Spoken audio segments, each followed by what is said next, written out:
प्रिय साथियों, आज हम स्टार्ट करने वाले हैं प्रश्नावली 4.4 और इसका क्वेश्चन नंबर 1 हमको पढ़ना है। लेकिन इसके पहले मैंने आप लोगों को प्रश्नावली 4.4 का बेसिक करवाया था। अगर वो वीडियो आप लोगों ने नहीं देखा होगा तो सबसे पहले वही वीडियो आप देखिए, ऊपर उसकी लिंक आ रही है, उसके बाद ही आप ये वीडियो देखना स्टार्ट करें, क्योंकि वो बेसिक है। वो अगर आपको क्लियर हो जाएगा तो ये वीडियो देखने में आपको कोई परेशानी नहीं होगी। तो मेरा आपसे रिक्वेस्ट है कि सबसे पहले ऊपर जो लिंक आ रही है उसका वीडियो आप देख लीजिए, और अगर आपने वो देख लिया है तो फिर आप यहाँ से देखना डायरेक्ट स्टार्ट कर सकते हैं। तो क्वेश्चन नंबर 1 हमारा क्या है, निम्न द्विघात समीकरणों के मूलों की प्रकृति ज्ञात कीजिए। क्वेश्चन में क्या कहा गया है, हमको द्विघात समीकरण दिया है। द्विघात समीकरण ये जहाँ चर के उच्चतम घात 2 है, ये द्विघात समीकरण है। इस द्विघात समीकरण की मूलों की प्रकृति आपको बताना है। ये जो द्विघात समीकरण आपको दिया है, इस द्विघात समीकरण के मूलों की प्रकृति क्या है, और मूलों की प्रकृति बताने के बाद हमको ये बताना है कि अगर मूलों का अस्तित्व है तो उन्हें ज्ञात भी आपको करना है। तो क्या क्या बोला है क्वेश्चन में, द्विघात समीकरण आपको दिया हुआ है, और ये जो द्विघात समीकरण है, इस द्विघात समीकरण के मूलों की प्रकृति बताना है, और फिर अगर उन मूलों की प्रकृति को बताने के बाद अगर मूलों का अस्तित्व है तो उनको ज्ञात भी करना है। तो हल्का हल्का मैं आप लोगों को बहुत बढ़िया तरीके से बता देता हूँ, और बहुत ध्यान से अगर आप समझेंगे तो बात को समझ जाएंगे। हमने क्या क्या पढ़ा था, एक तरह से रफली आपको बता देता हूँ। एक तो हमने पढ़ा था कि डी मतलब होता है विविक्त कर, या इसको बोलते हैं डिस्क्रिमिनेंट। डी को हम कहते हैं b² - 4ac। डी का मतलब b² - 4ac। अगर मैं डी बोल रहा हूँ तो आपके दिमाग में क्या आना चाहिए, b² - 4ac आना चाहिए। तो मैंने आपको पिछले वीडियो में ये बताया था कि अगर डी का मान 0 से बड़ा है, डी मतलब क्या, बिल्कुल सही, b² - 4ac।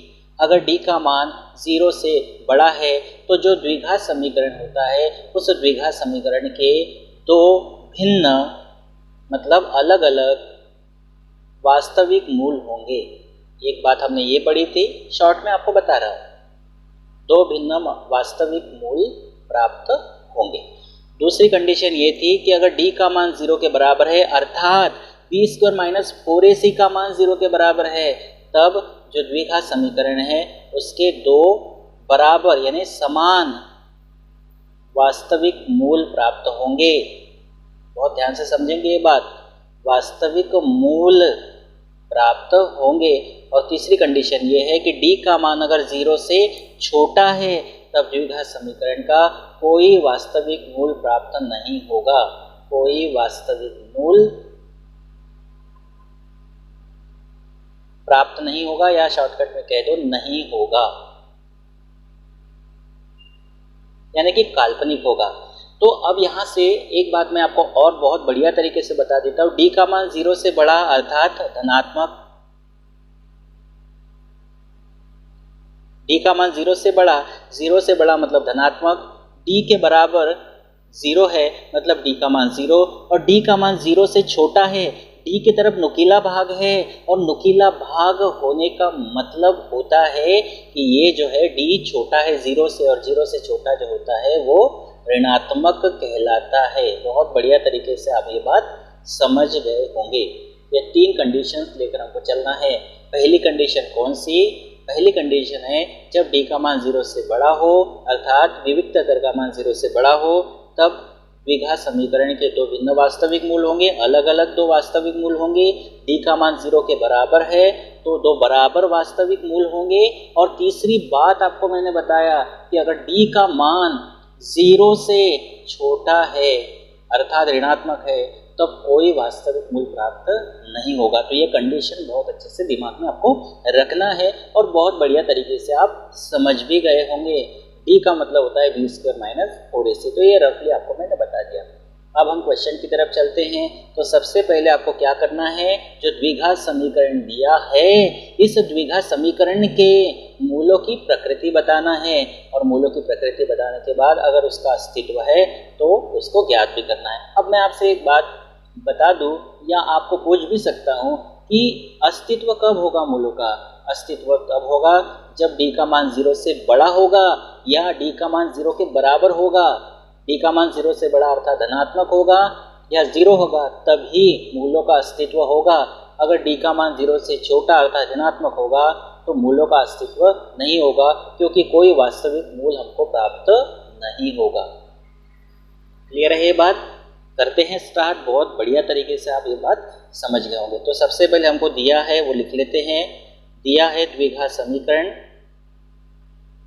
क्या दिया है? 2x² माइनस 3x प्लस 5 बराबर 0। ये है द्विघात समीकरण। बहुत बढ़िया तरीके से आप देखेंगे। इसकी तुलना हम करेंगे कैसे? ax² plus bx plus c बराबर 0 से तुलना करने पर। तुलना करेंगे तो यहाँ से हमको a b c के मान मिलेंगे। a का मान कितना मिलेगा? a का मान होगा 2, b का मान कितना? -3 और c का मान कितना? 5। a b c के मान आ गए। अब हम चलते हैं आगे और हम निकालेंगे विविक्त कर। इसीलिए विविक्त कर, विविक्त कर का मतलब होता है d और इसका फार्मूला होता है b² माइनस 4ac। मान रखना है b का मान है -3 तो -3 का स्क्वायर होगा, माइनस 4 इंटू a का मान कितना है? 2 है, इंटू c का मान है 5। ठीक है। अब आगे चले। माइनस का वर्ग प्लस 3 का वर्ग होता है 9, माइनस 4 दूनी 8 होगा, 8 पंचे 40 होगा। इसको आगे बढ़ाएंगे तो 40 का चिन्ह माइनस है और 9 का चिन्ह प्लस है, तो यहाँ अलग अलग असमान चिन्ह है तो घटाएंगे। बड़ी संख्या में से छोटी संख्या 40 में से 9 गए, 31 आएगा और बड़ी संख्या का चिन्ह आएगा माइनस। तो d का मान क्या आया? -31 आया, अर्थात b² माइनस 4ac का मान -31 आया, जो 0 से कैसा है? ऋणात्मक मान है। ऋणात्मक मान 0 से छोटा होता है, इसकी तरफ नुकीला भाग है, मतलब -31 0 से छोटा है। और मैंने आपको बताया था d का मान 0 से जब छोटा होता है तब जो हमको समीकरण दिया है उस समीकरण का कोई वास्तविक मूल नहीं होगा। तो हम क्या लिखेंगे? हम लिख सकते हैं अतः दिए गए द्विघात समीकरण का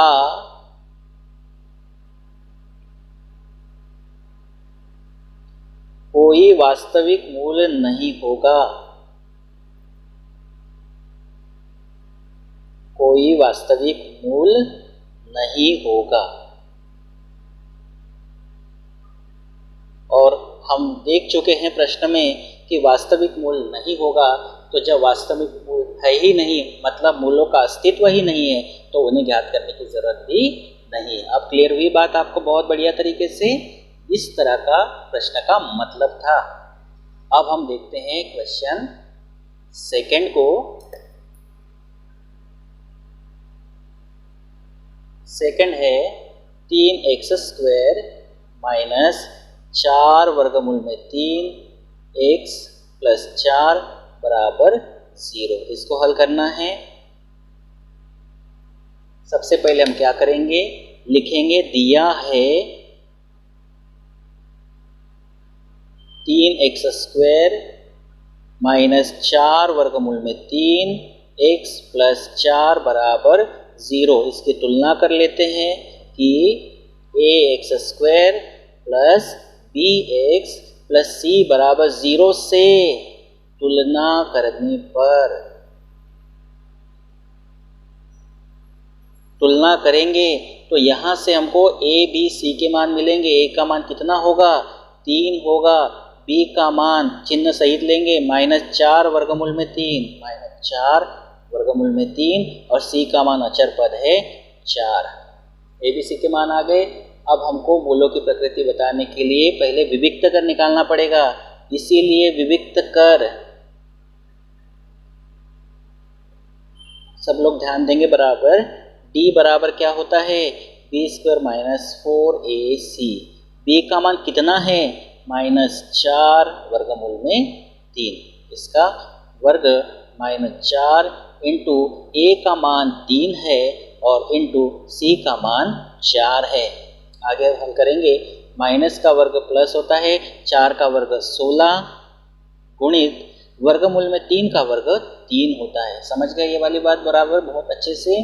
देखो माइनस का वर्ग क्या होता है, प्लस होता है, 4 का वर्ग 16 और वर्गमूल में 3 का वर्ग है, तो वर्गमूल 3 का वर्ग है तो वर्ग से वर्गमूल कटेगा तो 3 बचेगा। इसीलिए मैंने लिखा है माइनस का वर्ग प्लस है, 4 का वर्ग 16 है और वर्गमूल में 3 का वर्ग 3 हो गया। माइनस इनको हल कर लेते हैं, 4 तिया 12, 12 चौक 48। थोड़ा सा आगे हल करते हैं, 16 का गुणा 3 में करेंगे तो 48 माइनस 48, तो डी बराबर क्या मिलेगा हमको, 48 माइनस 48 0 मिलेगा। 0 होने का मतलब क्या है, 0 होने का मतलब है दिए गए द्विघात समीकरण के दो बराबर वास्तविक मूल होंगे। तो हम क्या लिखेंगे, अतः दिए गए द्विघात समीकरण के दो बराबर वास्तविक मूल होंगे।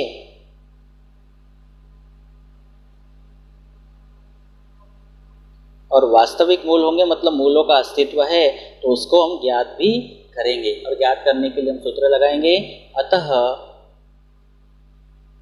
सूत्र क्या है हमारा, x बराबर minus b plus minus under root, मैंने आपको अंडर रूट में क्या बताया था, b square minus 4ac, b square minus 4ac, और इसी को हम क्या कहते हैं, डी कहते हैं। तो डायरेक्ट मैं इस फॉर्मूले में डी लिख दूं, कोई दिक्कत तो नहीं है, लिख सकते हैं, बिल्कुल लिख सकते हैं। बी स्क्वायर माइनस 4ac का मतलब डी होता है और अपॉन में है 2a। कंफ्यूज मत होना बिल्कुल आप, ऐसा लिखा जा सकता है। ठीक है, आगे बढ़ते हैं। माइनस b का मान कितना है, माइनस 4 वर्गमूल में 3 है, यहाँ लिखेंगे माइनस 4 वर्गमूल में 3, कोष्टक में लिख दिया है, प्लस माइनस अंडर रूट में d का मान है हमारे पास 0 और बटे में 2 गुणा a का मान हमारे पास 3 है, तो यहाँ रखेंगे 3। आगे हल करते हैं, माइनस का गुणा माइनस में करेंगे तो ये प्लस होगा, यहाँ 4 वर्गमूल में 3 आएगा, प्लस माइनस 0 का वर्गमूल 0 ही होता है और बटे में आएगा 2 तिया 6 होगा। अब आगे इसको बढ़ाते हैं तो देखते हैं क्या आएगा। प्लस माइनस 0 का तो कोई मतलब नहीं होगा, तो यहाँ हम लिखेंगे x बराबर 4 वर्गमूल में 3 बटे 6, भाग कट सकता है यहाँ पे, 2 दूनी 4, 2 तिया 6।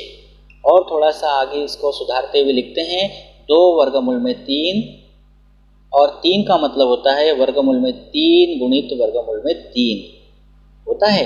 वर्गमूल में 3 से वर्गमूल में 3 कैंसिल होगा, तो x बराबर मिलेगा 2 बटे वर्गमूल में 3। अब एक ही मूल हमको प्राप्त हुआ है, और एक मूल क्यों मिला है, क्योंकि द्विघात समीकरण के दो बराबर वास्तविक मूल होंगे, मतलब दो बराबर होंगे। अगर एक मूल 2 वर्गमूल में 3 है तो दूसरा भी वर्गमूल 2 वर्गमूल में 3 ही होगा। क्यों, क्योंकि हमने जब हल किया, मूल की प्रकृति पता की, तो हमने क्या देखा, हमने ये देखा कि द्विघात समीकरण के 2 बराबर वास्तविक मूल होंगे, मतलब एक मूल जितना आया है दूसरा मूल उतना ही होगा। तो इस तरह से ये द्विघात समीकरण के 2 बराबर मूल हमको प्राप्त हो गए। और हमने पहले ही इसको चेक कर लिया था कि जो d होता है उससे d का मान 0 आया था, जिससे हमने कहा था कि द्विघात समीकरण के 2 बराबर वास्तविक मूल होंगे, और ये 2 मूल आए हैं, दोनों बराबर है, एक मूल जितना आया दूसरा भी हमको उतना ही लेना है। वास्तविक मूल होने का मतलब है कि जिनको हम संख्या रेखा पर व्यक्त कर सकते हैं, जैसे 2 बटे वर्गमूल में 3 है, इसको आप संख्या रेखा पर दिखा सकते हो, कहीं पर भी आप दिखा सकते हो उसको जहाँ इसकी जगह है। ठीक है, लेकिन काल्पनिक संख्याएं जो होती है, मतलब वर्गमूल के अंदर माइनस वाली संख्याएं, उसको आप संख्या रेखा पर नहीं दर्शा सकते, वो काल्पनिक होती है। इस तरह से सेकंड क्वेश्चन आपने किया। अब हम देखते हैं थर्ड क्वेश्चन क्या बोलता है। थर्ड क्वेश्चन है 2x² -6x + 3 बराबर 0। इसको भी बहुत आसानी से हम हल कर लेते हैं। देखें क्या करेंगे, सबसे पहले दिया है 2x² - 6x + 3 बराबर 0। इसकी तुलना करेंगे हम ax² + bx + c बराबर 0 से।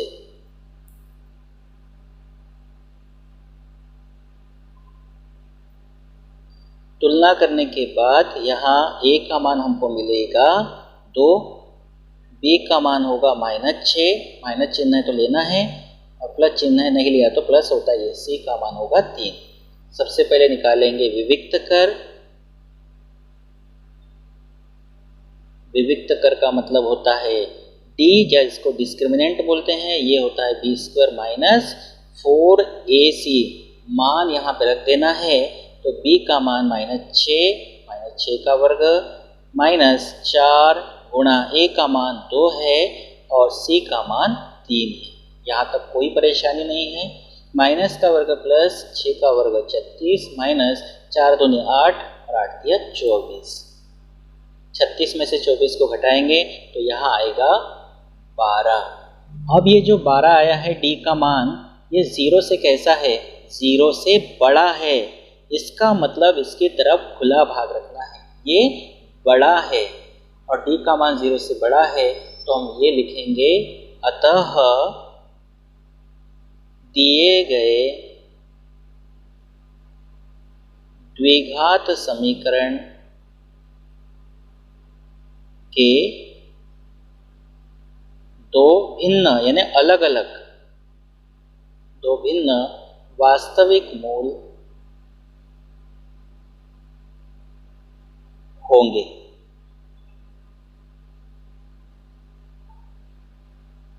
और वास्तविक मूल होंगे तो इसको ज्ञात भी करना पड़ेगा, क्योंकि क्वेश्चन में बोला ही था कि प्रकृति चेक करना है और अगर मूलों का अस्तित्व है तो ज्ञात करना है। और इसमें तीनों टाइप के क्वेश्चन आ गए, एक d का मान 0 से छोटा वाला आ गया, एक d का मान 0 के बराबर वाला आ गया और ये d का मान 0 से बड़ा है, मतलब तीनों टाइप इसमें आ गए। तो अब आगे इसको हल करेंगे। अतः x बराबर -b plus minus under root b² - 4ac, और b² - 4ac मतलब d/2a। देख सकते हैं मैंने आपको पिछले वीडियो में ये बात बताई थी। अब इसको मान रख के हल बस करना है, तो बहुत आसान है ये। अब b का मान -6 है तो यहाँ माइनस पहले से है, b का मान हम लेंगे -6 plus minus under root d का मान है 12 और बटे में है 2 गुणित a का मान 2 है, यहाँ रख देते हैं 2। हल करेंगे, माइनस का गुणा माइनस से करेंगे तो ये प्लस होगा, यहाँ 6 आएगा प्लस माइनस, यहाँ अंडर रूट 12 है। थोड़ा सा इसको सॉल्व कर लेते हैं। देखो 12 के अभाज्य गुणनखंड बनाते हैं, 2 × 12 फिर 2 × 3 = 6 और 3 × 3।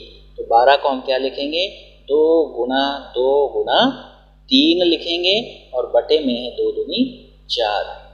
आगे इसको बढ़ाते हैं, 6 प्लस माइनस 2 की जोड़ी है बाहर निकलेगी, 3 की जोड़ी नहीं है तो वर्गमूल के अंदर ही रहेगी, और बटे में है 4।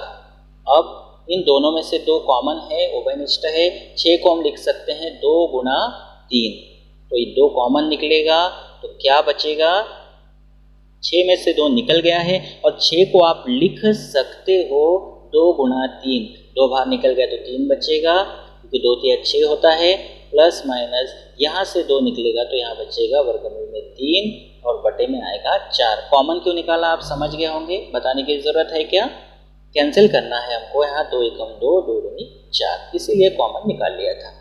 आगे क्या आएगा, 3 प्लस माइनस वर्गमूल में 3 और बटे में आएगा 2, ये है x का मान। अब 2 भिन्न वास्तविक मूल हमको प्राप्त होंगे, तो एक बार प्लस चिन्ह लेकर इसको हल करेंगे। प्लस चिन्ह लेने पर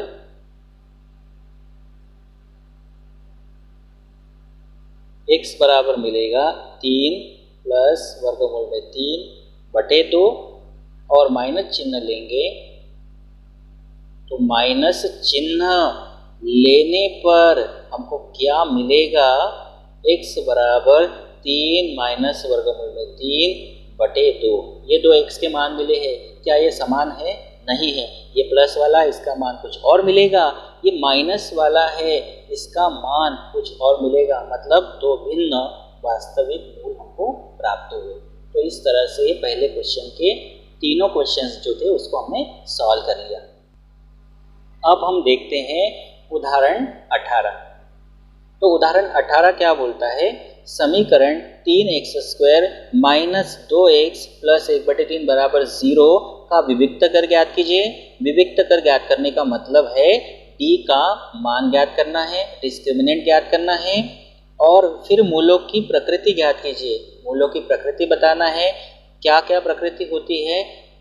3 कंडीशंस बनती है, या तो 2 भिन्न वास्तविक मूल प्राप्त होंगे, या 2 बराबर वास्तविक मूल प्राप्त होंगे, या कोई वास्तविक मूल प्राप्त नहीं होगा। तो प्रकृति हमको बताना है, और अगर वास्तविक है तो उन्हें ज्ञात भी करना है। तो क्वेश्चन को आप बहुत बढ़िया तरीके से समझ गए होंगे। पहला काम विविक्त कर ज्ञात करना है, दूसरा काम मूलों की प्रकृति बताना है, और अगर वास्तविक है तो उन्हें ज्ञात भी करना है। मतलब अभी जैसे हमने हल किया है वैसे इसको हल करना है। तो सबसे पहले हम लिखेंगे, दिया है, क्या दिया है हमको, 3x² माइनस 2x प्लस 1/3 बराबर 0। ठीक है, आप इसको सॉल्व कर सकते हैं पहले, या फिर ऐसा रहने दिया तो भी कोई दिक्कत नहीं है। इसीलिए कोई दिक्कत नहीं है क्योंकि a और c के जो मान है वो कैंसिल हो जाएंगे। a का मान 3 है और c का मान 1/3 है, तो 4ac में 3 से 3 कैंसिल हो जाएगा। और अगर यहाँ 4 होता तो हम इसको एलसीएम लेके हल करते, 5 होता, मतलब भाग जाने वाली संख्याएं हैं, इसीलिए यहाँ ऐसा रहने दिया तो भी आपका हल मिल जाएगा। मैं ये कह रहा हूँ, अगर आप मेरी बात समझे होंगे तो आप बताइए। ठीक है, बात को समझ गए। मतलब इसको बिना हल किए भी आप डायरेक्टली आगे बढ़ा सकते हैं। तो इसकी तुलना हम करेंगे कि ax² plus bx plus c बराबर 0 से तुलना करने पर बहुत बढ़िया तरीके से आप बता पाएंगे a का मान कितना होगा, 3 होगा, b का मान -2 और c का मान 1/3 होगा। तो सबसे पहले विविक्त कर निकालना है, इसीलिए विविक्त कर होता है d बराबर फार्मूला होता है b² माइनस 4ac। b का मान कितना है, -2, तो -2 का स्क्वायर होगा, -4 इंटू a का मान 3 इंटू c का मान 1/3। 3 से 3 कैंसिल। ये इसीलिए मैं कह रहा था कि इसको हल नहीं किया, डायरेक्ट हम abc के मान निकाले तो भी चलेगा। अब आप समझ गए होंगे मेरी बात। माइनस का वर्ग प्लस 2 का वर्ग 4 माइनस ये भी 4 है, तो d का मान कितना मिलेगा, d का मान मिलेगा 0। d का मान 0 होने का मतलब क्या है, इसका मतलब है दिए गए द्विघात समीकरण के 2 बराबर यानी समान वास्तविक मूल होंगे। हम लिखेंगे, अतः दिए गए द्विघात समीकरण के 2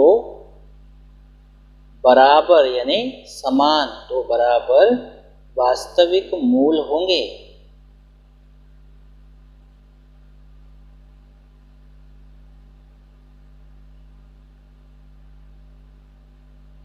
अब हम निकालेंगे मूलों को, तो आगे लिखते हैं x बराबर -b plus minus √b² minus 4ac मतलब d अपॉन 2a होगा। यहाँ तक कोई परेशानी नहीं है, आगे हल करेंगे। माइनस b का मान कितना है, -2 प्लस माइनस √d का मान कितना है 0 और बटे में 2 गुणित a का मान है 3। इसको आगे बढ़ाएंगे, माइनस इंटू माइनस प्लस होगा, यहाँ तो प्लस माइनस 0 का वर्गमूल 0 ही होगा और बटे 2 का गुणा 3 में करेंगे तो 6 होगा। बराबर प्लस माइनस 0 का कोई मतलब नहीं है, तो 2/6 भाग कैंसिल होता है तो कैंसिल करेंगे, भाग देंगे, 2 एकम 2, 2 दिया 6। तो x का मान हमको मिलेगा यहाँ पर 1/3। हमको एक ही मूल यहाँ मिला है। हमारे पास जो समीकरण है द्विघात समीकरण है, और प्रश्न में हमने जब इसको हल किया, द्विघात समीकरण आप जानते हैं जिसके अधिकतम 2 मूल होते हैं, 2 वास्तविक मूल होंगे जो बराबर होंगे। मतलब एक मूल अगर 1/3 है तो दूसरा भी मूल कितना होगा, 1/3 ही होगा। ये बात तो आप बहुत अच्छे से जानते हैं। तो इस तरह से प्रश्नावली 4.4 का क्वेश्चन पहला और उदाहरण 18 को इसमें बहुत ही अच्छे से कवर करने की कोशिश की है। इसके बाद क्वेश्चन 2 को लेकर आएंगे और बचे हुए क्वेश्चंस को भी आगे हम लेकर आएंगे। अगर आप मेरे चैनल पर पहली बार आए हैं तो चैनल को सब्सक्राइब कर लीजिए, बेल आइकन को प्रेस कर लीजिए। Thank you.